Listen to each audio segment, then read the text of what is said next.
Hey, welcome back, everybody. Thanks for tuning in this evening. The big financial news of the last week or so is, I don't know, I mean, is it a disaster yet, or is it just an all-out farce? What the Greek and European Union negotiations on how to save Greece from financial ruin and runs on the banks and anarchy, and also the second coming of the devil, or Zeus throwing thunderbolts. I don't know how culturally inappropriate Doc's going to let me be. Also, I suppose that there you go. So the Greece has some problems, and they've had all of this austerity over the last several years, and the problems just seem to keep getting worse. And the folks, the citizens, said, we've had enough of this. They elected a more socialist-leaning, populist government that says no more austerity. And then the Europeans kind of snapped them back and said, yeah, but we're paying the bills, bucko. So yes. And that's the key thing to socialism. That is, you have to use other people's money to make it sustainable. You know, and that's played out very well in Greece. You're missing the fundamental point about socialism. But anyway, so what updates do you have? Well, first of all, the finance minister of Greece showed up in Brussels without any plan, said, well, we'll have one dreamed up by Wednesday. Two, I really don't think that, I'm not sure this guy, the Syriza party, I think I pronounced that right. I hope I did. Syriza? Anyway, but Tsipras is the new prime minister. Of Greece.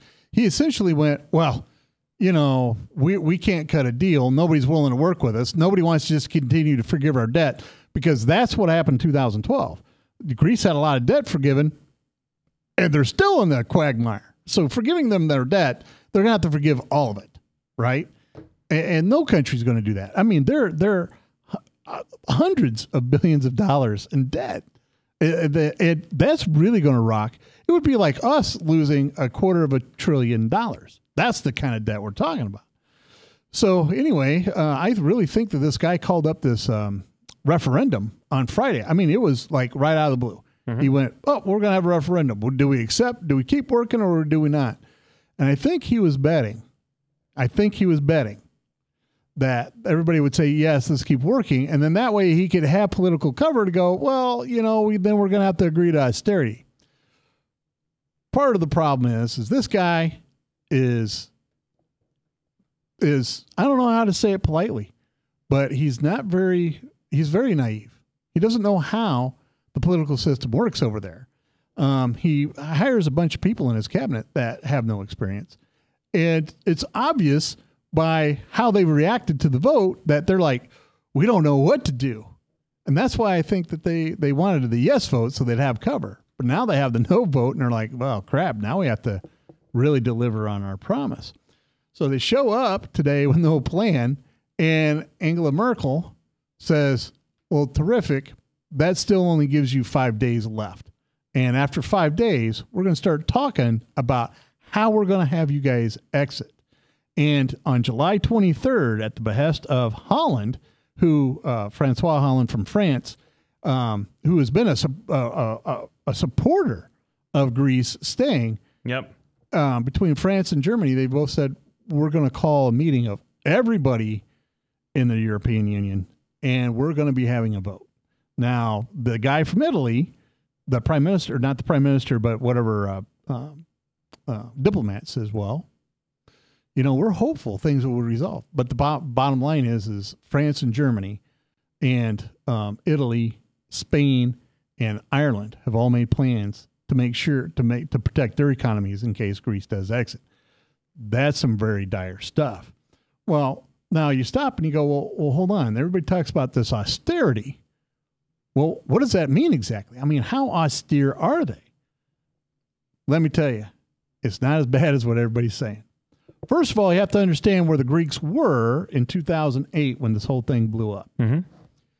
Number one, they don't have anything they export. They're a net importer of just about everything. Mm-hmm. Two, anybody that did work got a ton of money, much more money than anything else. Their minimum wage is way out of line for the rest of the union. So their products are so expensive. Why even produce them? They just imported them from Germany. And so that tells you how high their wages are, because German wages are high. And they said, well, you know, you can retire when you're 58. You get the same kind of money that you get before. Everybody has scheduled bonuses no matter how poorly they perform. Everybody is entitled to an extra 2 months of wages at the end of the year. So essentially, instead of a 12-month year, you have a 14-month year, but you only work 12 months. Mm-hmm. You got paid a bonus for a leave of absence. You got paid a bonus at Christmas, Easter, and there's another time. I can't quite remember what it is. It's an Orthodox holiday, obviously. You got paid to sit home and have babies. And don't get me wrong, I'm all for, you know, supporting families, but you can't have it that extravagant. And there are bonuses after bonuses after bonuses. There's been 7 austerity measures. I want to read them off to you. Okay, now keep in mind, when you retire at 58, you get your entire salary until you die. Keep in mind, these people live just as long as we do. You have up in their, you know, early 80s now. So the first round, the other thing is, and I forgot this, when they were talking about, well, hold on, Greece needs some help, or to join the EU. To join the EU, they couldn't have their debt more than 2% of their GDP. That was one of the requirements. That seems kind of low. Well, it's one of the requirements. Debt to GDP is, okay, go ahead. All right. So they had this thing at 2%. Turns out it's 8.6%. The Greeks cooked the books in order to get into the EU to get the euro. And when they held, I think it was the Olympics, the next guy found out and went, well, we don't want to ruin the Olympics, so what we're going to do is not tell anybody. That just made things worse. So one thing after another after another. So in 2010, when they're looking at going belly up, they did the first austerity at 0.8 billion euro, which, you know, looking at what they owe is ridiculous. That wasn't even anything worth. It wasn't even worth writing up. So anyway, but what it did is freeze the salaries of government workers. Now, you may think that, well, they're just not going to pay them. That isn't true. They froze the automatic pay raises, not the bonuses, the automatic pay raises. 10% cut in bonuses, right? So in other words, it's not a cut into your income. It's a cut into your bonus. And then they cut off overtime and travel. So, you know, they had a reduction in that.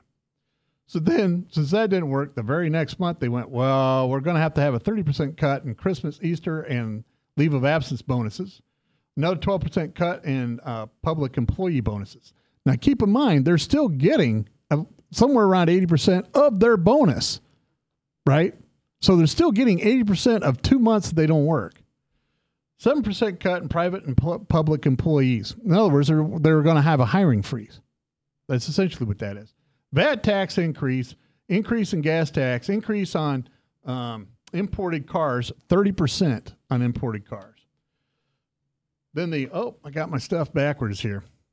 Actually, we're up on a break. We're going to come back and finish up this austerity thing right after the break. Thanks, everybody, for tuning in. This next part's going to be exciting because you're going to realize exactly how screwed up Greece's economic system is. We'll be back right after this break.